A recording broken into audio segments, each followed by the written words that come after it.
Our values must be fought for. That's what Canadians want. Canadians are up for it. Mark Carney and the Liberal government have decided that not only is it time to go to war with the United States, but it's what Canadians want. Welcome to the Canadian Shield. My name is Sterling.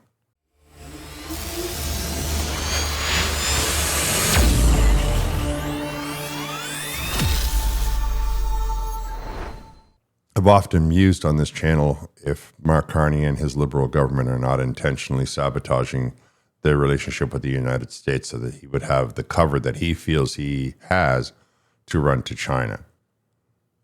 It's funny that he would run to China and then get up on stage in the WEF and talk about how he wants to unite the middle powers. In one breath, he'll mention that the Chinese economy is the second largest on earth, but at the same time, he wants to unite the middle powers right after he gives away the farm to China. I mean, we got nothing in that deal. China demanded access to our market. He gave it. And in return, we got nothing but promises. Then he ran over to the Middle East and got in bed with a country that is generally being accredited for some pretty nasty stuff.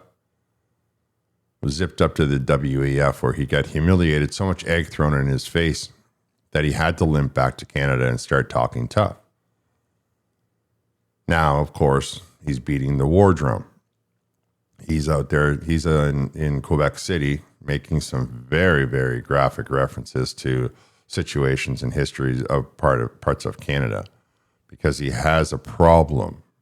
He has come back to Canada after a year. He has not done a single thing.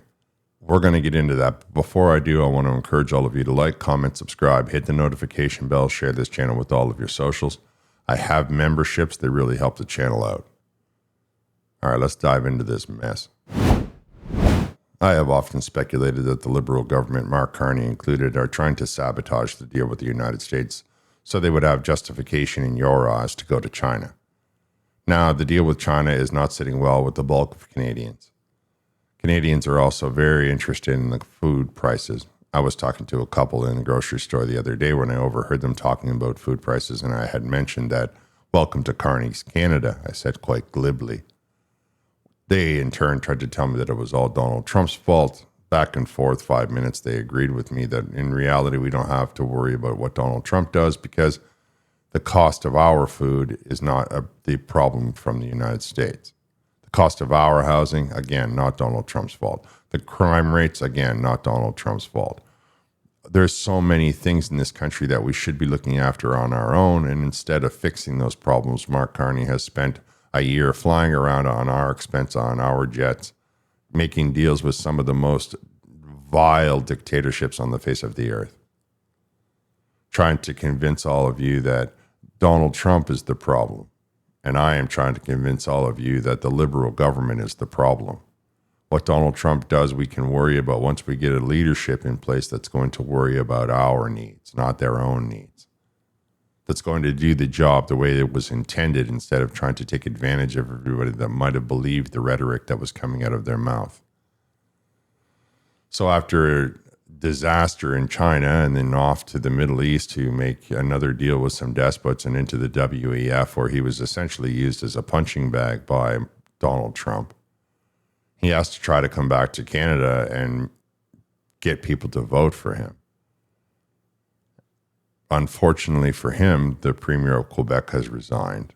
So we have Alberta ready to go. We have Saskatchewan very unhappy with the lack of results of that trade negotiation. Don't forget, Mark Carney is allowing the cars in, but in return, he only has a promise. Ontario has now turned their back 100% on anything that the Liberals might be trying to offer. And Quebec is going full bore into the separatist talk. So Mark Carney is the guy that's presiding over the destruction of this country, trying to bring this country closer to China rather than solve the problems that the country has. I'm going to let you listen to some of the rhetoric because now the only thing he can do is to try to do what they did last year and say, oh no, it's all Donald Trump and we have to be together, united. And I'm the guy that's now, not only am I the guy that's going to bring the economic problems, but solve the economic problems, but I'm also going to I'm going to lead us through war. And of course, I mean, that's nothing is more like that's a joke. I mean, that has to be a joke. There is no way in the world that, Canada can even defend Greenland, never mind defend Canada. And I am not trying to cast shade on our military. I am, however, casting shade on our leaders because they absolutely have allowed the state of this country to get where it is. And rather than admit defeat, rather than resign and do the right thing, they are quite willing and prepared to put all of us on a war footing rather than admit that they can't do the job, rather than give up on the power that they have their fingers so tightly wrapped around, which I think is a serious flaw in character. Now, let's listen to some of the rhetoric coming out of this guy. And again, I want to stress, he has no other option. This is what's left to him now, to try to repeat what he did last year by making Donald Trump the villain. So he's got his military trying to game out what it might be like if the Americans invade. He's invoking images of the plains of Abraham. You can't even imagine. Mark Carney got the military to war game out what would happen if the United States tried to invade Canada. I picked this up from the Times. Canada war games a U.S. invasion and it doesn't end well. Canadian military chiefs have war gamed a U.S. invasion and concluded that they would be overpowered in 2 days. Canada's resistance would rely upon insurgency tactics similar to those deployed by the Mujahideen in Afghanistan in the fight against the Soviet Union. If you can believe the idea that Mark Carney and the government feel that we would all take to the trees to try to push back.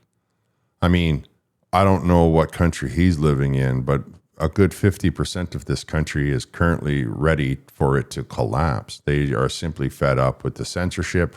They're fed up with being told because they're Christian, they're Caucasian, or male that they're the problem, not the solution. Imagine being a 6-year-old boy trying to go to school in Carney's Canada. If you're a white male going to school in Carney's Canada, where they dump all of the world's problems on your lap at 6 years old. And you want me to believe that that same child's father is going to take to the woods to defend Mark Carney and the liberal government or China? I'm not prepared to do either of those things. I am prepared to fight, but I'm not going to be fighting to defend communism. You can forget about it. I mean, that's me personally. I have another article on this subject that says a couple of things. Canada does not possess the military strength to counter a full-fledged attack by the United States, so the plan calls for small cells of military personnel and citizens to use unconventional response, officials told the Globe and Mail. The officials were not named because they are not authorized to discuss the plan. That's not a plan. That's not a plan. That is the result. That's what that is. That's not that's not a plan. Unbelievable. The article goes on to say that General Jenny Kerrigan, Canada's Chief of Defense, is on record as saying she wants to create a 400,000-person reserve volunteer force. The official said that Canada would expect nuclear-armed countries like France and Britain to come to the aid of Canada in case of an invasion. Now we will talk about a ripple that the mainstream media is not telling you, and the Liberal Party and Mark Carney are very well aware of, and that is Quebec. And many of you might think, well, Quebec always supports the Liberals. They certainly don't support the Conservatives. And I would say you're right, though there was one time they supported the NDP. Now, the current political provincial situation in Quebec is quite bad for the federal Liberal government.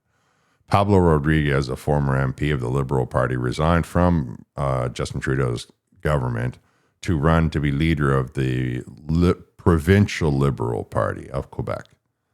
And he won that nomination, and then it turned out a couple of months later that he was buying people's votes, and he had to resign in disgrace.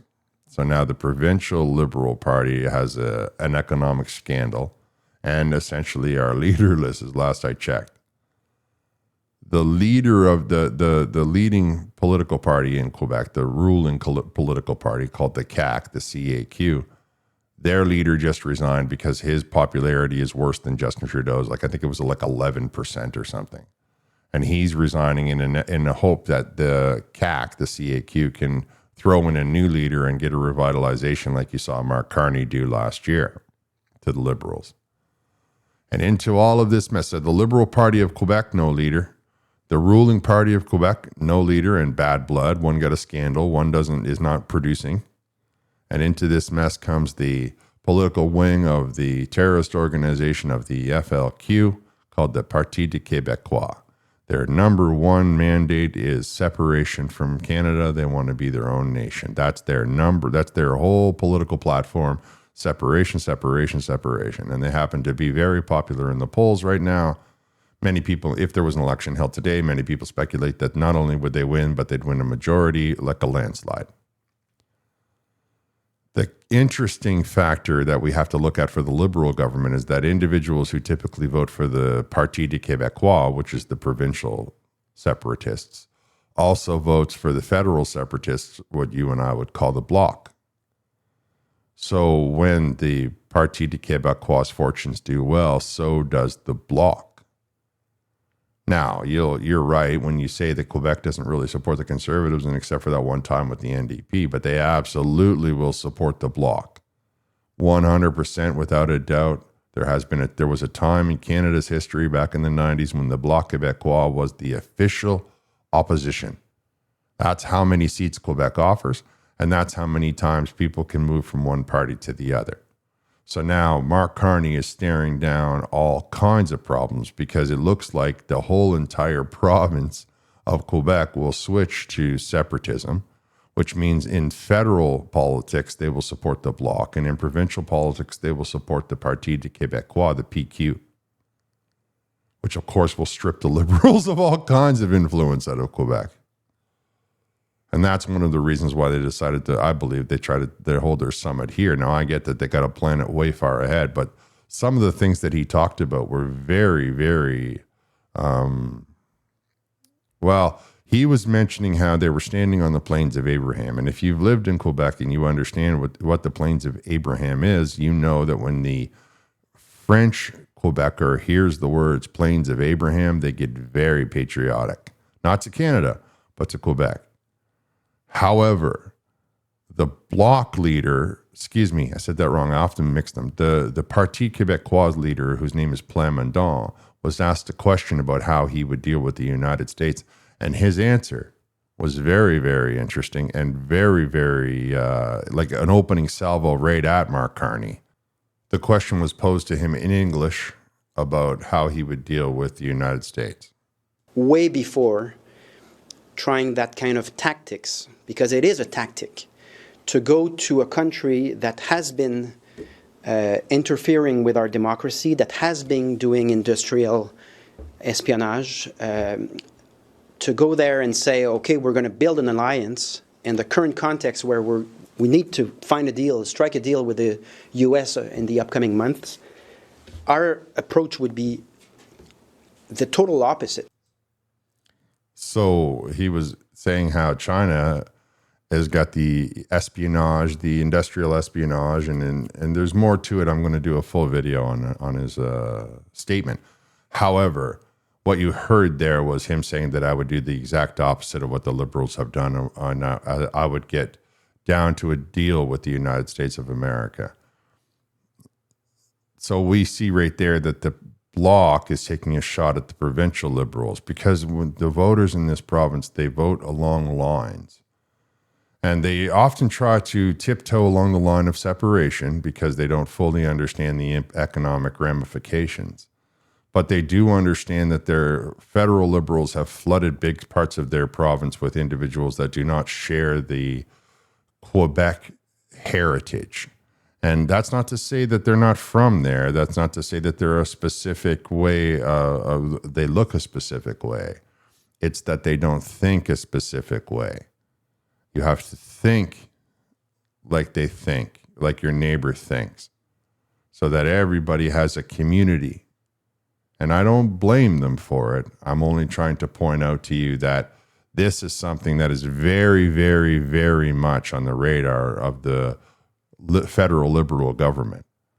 Because if, for whatever reason, the Bloc can capitalize on the separatist sensations, then if there's a spring election or an early election in Canada, or even one this year in the fall, those individuals will go right from one pole to the other pole voting for the separatist government, and the Liberal government will be down to a couple of seats, which would be great. So now you're aware of all of that. Mark Carney's political failures. He can't accomplish anything that he said he was going to do. And the Liberal government's fortunes are looking bad in Quebec. The Liberal Party is standing in Quebec City, and they make this statement right here. 267 years ago, this ground was soaked with blood. Two empires had collided, one had prevailed, and the question was what will come next. Soaked with blood. That's a very, very graphic sort of image invoking. But when you factor in what I just told you, when you realize that he's speaking, I mean, this whole thing was probably 75% done in French. When you think of that, you understand that he's trying to invoke and get images into the Quebecois voter to think, oh, I'm going to support the Liberal Party. He doesn't understand Quebec politics. That will not work, what he just tried to do. It might instill patriotism, but it's not going to put the patriots to support the Liberal government. And it absolutely 100% is not going to support those patriots to tell themselves that they're going to fight the Americans in defense of Canada. It will do none of that. So I think that he was just desperate. He's just desperate. He's everywhere you turn. His statement in the WEF was desperation. This is desperation. You're going to see ever more increasing levels of desperation because the Liberals cannot follow through. They don't have anything but empty words and promises that will never, ever, ever materialize. If all of that wasn't enough to convince you, I have one more clip to show you. As you listen to this, keep in the back of your mind that it's based on Donald Trump's statement from the WEF that Canada exists because of the United States.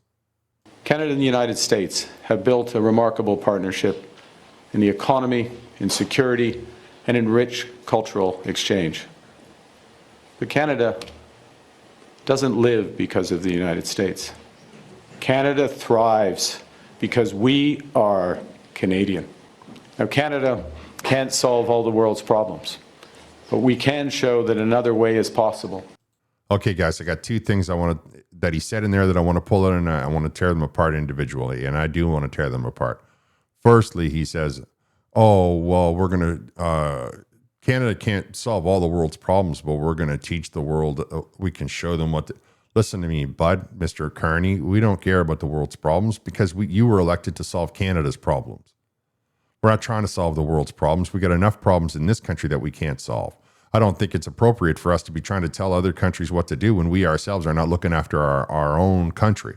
Let's worry about what we got going on in this country, the extortion problems we got going on in the live fire exercises that are happening in our streets, the homelessness, the narcotic situation, the lack of housing supply, the lack of prospects and a future for our young people. Let's look at the problems that we got, the sky-high crime rate and the revolving door prisons and the overpriced food and the inflationary impact of everything, and the fact that all of our natural resources are being stamped down into the ground in the name of some grift of green that only you yourself can benefit from, that only you yourself, Mr. Carney, have investments in.